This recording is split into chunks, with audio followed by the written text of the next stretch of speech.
ضربت علیہم الذلۃ والمسکنۃ وباؤوا بغضب من اللہ، ان پر ذلت تھوپ دی گئی، ذلیل کر دیے گئے۔ اے بنی اسرائیل، میرے اس انعام و اکرام کو یاد کرو جو میں نے تم پر کیا، اور میں نے تو تمہیں تمام جہان والوں پر فضیلت دی تھی۔ دیکھیے، ہم سے پہلے بھی ایک امت مسلمہ تھی کہ نہیں؟ ہماری عمر جو ہے امت مسلمہ کی حیثیت سے ابھی 1400 برس ہوئی ہے، 1417 سن ہجری چل رہا ہے نا، اس میں آپ اور حضور کی بعثت 12 برس اور، تو 1430 برس سمجھیے، اس لیے کہ اس وقت جب سے کہ وحی کا آغاز ہوا ہے، یہ ہماری کل تاریخ ہے، ابھی 1450 برس نہیں ہوئی۔ ہم سے پہلی جو امت تھی 2000 برس تک اسی مقام پر فائز رہی۔ وہ کون تھے؟ بنی اسرائیل۔ وہ موسیٰ کے امتی تھے، ہم محمد کے امتی ہیں علی نبینا و علیہ الصلوۃ والسلام۔ انہیں تورات دی گئی تھی، ہمیں قرآن دیا گیا ہے۔ نبی ہونے کے اعتبار سے افضل ترین نبی، رسول ہونے کے اعتبار سے اکمل ترین رسول، کتاب ہدایت ہونے کے اعتبار سے جامع ترین کتاب، نوع انسان را پیام آخری، حامل او رحمت للعالمین۔ یہ اپنی جگہ تقابل ہے، لیکن ایک اور اعتبار سے دیکھیے، عمر اس کی طویل تھی 2000 برس، ہماری ابھی 1400 برس ہوئی۔ اور دوسری بات، اس امت میں 1400 برس تک کوئی وقت ایسا نہیں گزرا کہ کوئی نبی موجود نہ ہو، سینکڑوں نبی آئے۔ شروع ہوئی ہے 1400 قبل مسیح میں، جب تورات دی گئی حضرت موسیٰ کو، اور آپ کو معلوم ہے اس وقت 2 رسول تھے، موسیٰ بھی اور ہارون بھی علیہ الصلوۃ والسلام۔ پھر حضور کی حدیث بخاری شریف میں موجود ہے، کانت بنو اسرائیل تسوسہم الانبیاء کلما ہلک نبی خلفہ نبی۔ بنی اسرائیل کی سیاست اور حکومت جو ہے انبیاء کے ہاتھ میں ہوتی تھی، جب بھی کوئی نبی فوت ہوتا تھا دوسرا نبی اس کا قائم مقام، اس کا جانشین ہو جاتا تھا، جیسے داؤد کے بیٹے سلیمان۔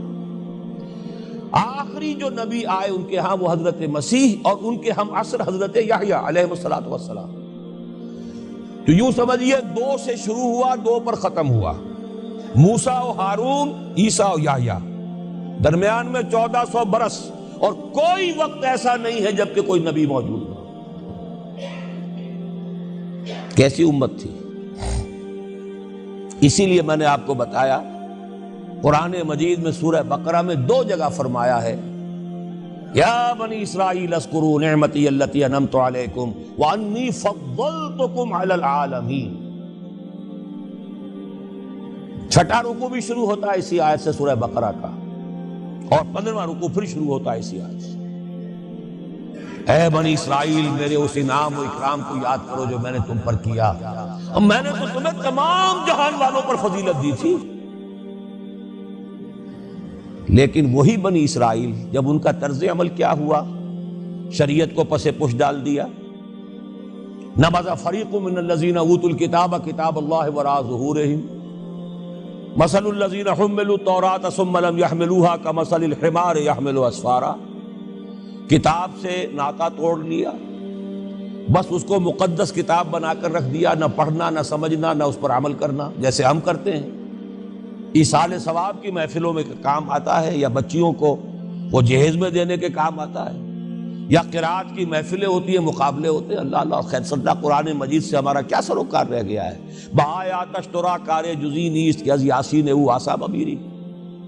عیاشیاں کرتے تھے، بدماشیاں کرتے تھے، غلط کام کرتے تھے، لیکن انہیں خیال یہ تھا کہ ہم چونکہ ابراہیم کی نسل سے ہیں، موسیٰ کی امت میں سے ہیں، نحن ابناء اللہ واحباؤہ، ہم تو اللہ کے بیٹوں کے مانندے بڑے چہیتے ہیں۔ اسی پر اللہ نے فرمایا فَلِمَ يُعَذِّبُكُمْ بِذُنُوبِكُمْ بَلْ أَنْتُمْ بَشَرٌ مِّمَّنْ خَلَقَ۔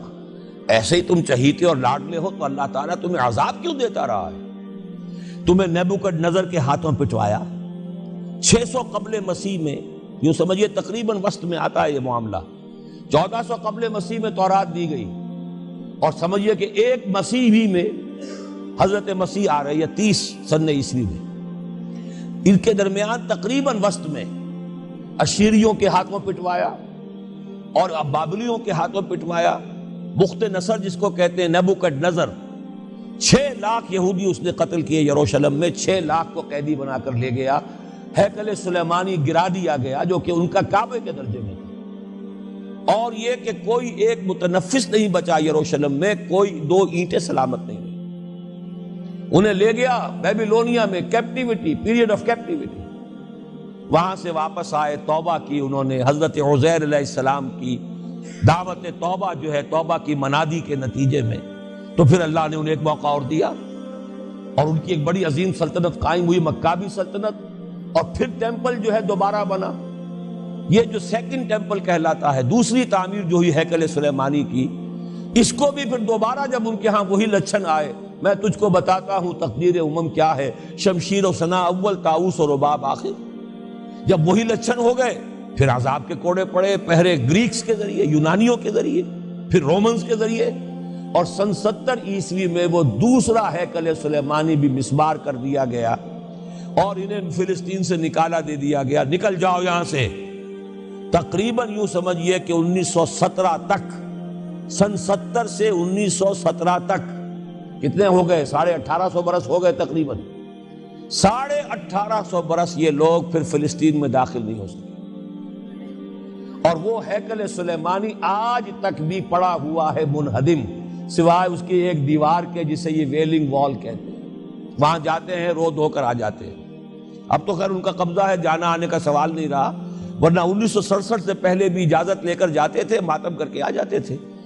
اس لیے کہ یروشلم جو ہے اس پر قبضہ تو ان کا ہو گیا تھا، لیکن مشرقی علاقہ ہے وہ، اور اس پر ابھی عربوں کا زیادہ تسلط تھا. اب وہ ختم ہو رہا ہے. معلوم ہوا کہ وہی قوم جو ہے، جو چہیتی بھی تھی، لاڈلی بھی تھی، خیر الامم تھی، انی فضلتکم علی العالمین کا مصداق تھی، جس پر انعامات تھے، اکرام تھا، جنہیں حضرت داؤد اور سلیمان کی سی حکومتیں دی گئیں، ان سب کا معاملہ کیا ہوا؟ غلط عمل کی وجہ سے، برعکس رویے کی وجہ سے.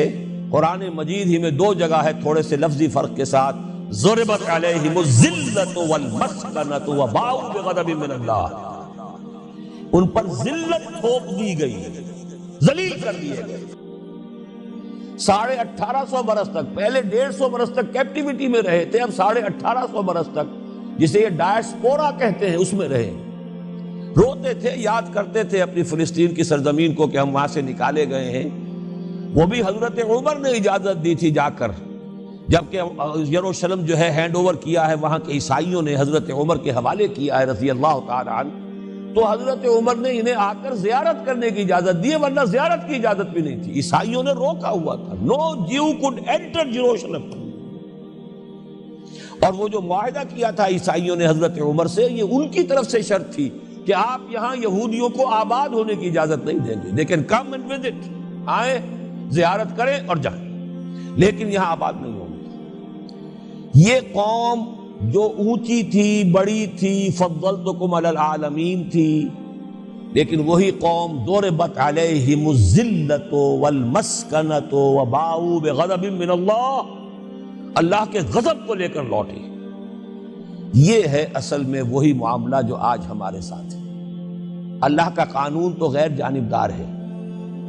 وَلَن تَجِدَ لِسُنَّتِ اللَّهِ تَحْوِيلًا وَلَن تَجِدَ لِسُنَّتِ اللَّهِ تَبْدِيلًا. اللہ کا قانون قوموں اور امتوں کے لیے بدلتا نہیں.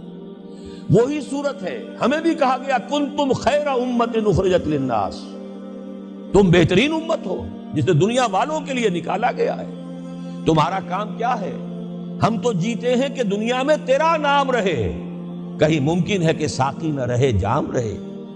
ہمارا کام تو تھا اس اسلام پر عمل کرے اور دنیا کو دعوت دے، اپنے عمل میں بھی گواہی دے، آؤ دیکھ لو ہم جو کچھ کہہ رہے ہیں یہ تھیوری نہیں ہے، یہ صرف لفاظی نہیں ہے، یہ شاعری نہیں ہے. اگر محمد رسول اللہ نے فرمایا صلی اللہ علیہ وسلم سید القوم خادمہم، آؤ دیکھ لو مدینے میں ہمارا خلیفہ عمر فاروق خادم ہے کہ نہیں ہے؟ کیا کوئی بادشاہ ہے؟ کیا اس نے کوئی محل بنایا ہے؟ کیا اس کے لیے کوئی خدم و حشم ہے؟ کیا اس کے لیے کوئی باڈی گارڈ ہے؟ کچھ بھی نہیں. جیسی جھونپڑیاں دوسروں کی ہیں ویسی جھونپڑا اس کا ہے. جیسے پیبند لگے ہوئے کپڑے دوسروں کے ہیں، بلکہ دوسروں کے بہتر بھی ہوں گے، اس کے کپڑوں میں پیبند لگا ہوا ہے. اس کے نام سے قیصر و کسریٰ کے درباروں میں لرزہ ہے، لیکن اس کی سادگی کا عالم یہ، آؤ دیکھو، see with your own eyes, come here, see it۔ یہ اگر ہم کرتے اور کر سکتے، جب تک کرتے رہے تو ہم سے اونچا کوئی نہیں، اللہ کا ہم سے بڑھ کر محبوب کوئی نہیں، ہم سے زیادہ امت مرحومہ اور کوئی نہیں۔ لیکن جب ہم نے برعکس روش اختیار کی تو کیا ہوا؟ جیسے انہیں پٹوایا گیا تھا ایشورینز کے ہاتھوں، ہمیں پٹوایا گیا سب سے پہلے جو صلیبیوں کے ہاتھوں، کروسیڈرز۔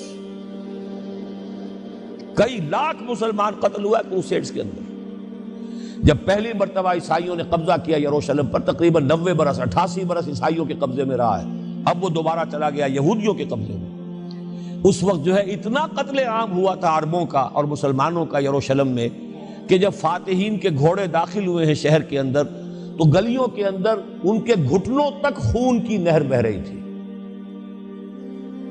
اس کے بعد آیا فتنہ تاتار، کروڑوں مسلمان قتل ہوئے، یہ لاکھوں کی بات نہیں، کروڑوں مسلمان۔ پورا روسی ترکستان کا علاقہ ختم ہوا، افغانستان ختم ہوا، ایران ختم ہوا، عراق ختم ہوا، 4 عظیم مملکتیں۔ اور آخری خلیفہ بنو عباس کا وہ گھسیٹ کر نکالا گیا اپنے محل سے، مستعصم باللہ۔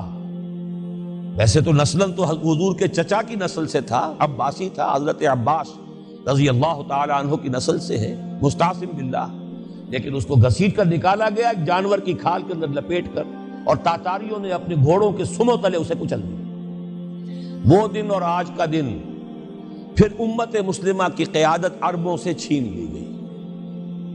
اس کے بعد اللہ نے پھر کرم فرمایا، پھر کچھ اولیاء اللہ کے ذریعے سے، کچھ صوفیاء کے ذریعے سے اتنا بڑا معجزہ ہو گیا، جیسا کہ حضرت عزیر علیہ السلام کے ذریعے سے ہوا تھا کہ یہود میں دوبارہ انابت اللہ، توبہ کا جذبہ پیدا ہو گیا۔ ایسے ہی کچھ صوفیاء کرام کے ذریعے سے، نیک لوگوں کے ذریعے سے، اللہ والوں کے ذریعے سے، وہی تاتاری جنہوں نے کروڑوں مسلمانوں کو قتل کیا تھا خود مسلمان ہو گئے۔ ہے آیا فتنہ تاتار کے افسانے سے، پاسباں مل گئے کعبے کو صنم خانے سے۔ پھر غلبہ ہوا، پھر ترکوں کی عظیم حکومتیں قائم ہوئی، ترکان تیموری، Terken Usmani, Terken Seljuqi, Terken صفوی۔ عرب تو معزول ہو گئے تھے، لیکن ترکوں کی زیر قیادت پھر گریٹ آٹومان امپائر بھی قائم ہوئی۔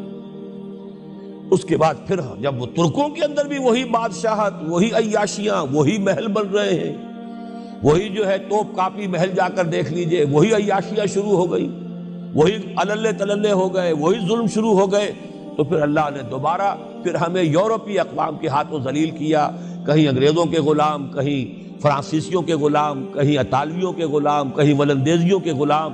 پورا عالم اسلام اس صدی کے آغاز میں پہلی جنگ عظیم کے بعد پورا عالم اسلام غلامی میں تھا، سوائے نجد کا ایک علاقہ تھا کہ نجد میں ابھی تیل برآمد نہیں ہوا تھا، ورنہ سب سے پہلے پنجے وہاں گڑتے، وہاں ریت میں جا کے لینا کیا تھا۔ باقی تو یہ ہندوستان غلام ہے، انڈونیشیا غلام ہے، سب کے سب یہ جاوا، سماٹرا، چلتے جائیے سب غلام ہیں۔ اس کے بعد ایران چاہے براہ راست غلامی نہیں تھی لیکن انگریزوں کے انتداب میں تھا، کنٹرول انہی کا تھا۔ عراق پر انگریزوں کا کنٹرول تھا۔ اسی طریقے سے یہ ساری جو عرب مملکتیں ہیں یہ انگریزوں کے زیر اثر تھی، اور یا یہ کہ فرانسیسیوں کے زیر اثر تھی۔ شمالی افریقہ یا فرانسیسیوں کا تھا یا اسپین کا تھا، اور یا یہ کہ اطالویوں کا تھا، لیبیا۔ یہ حال ہمارا ہوا۔ یہ ہے اصل سبب اور یہ ہے معاملہ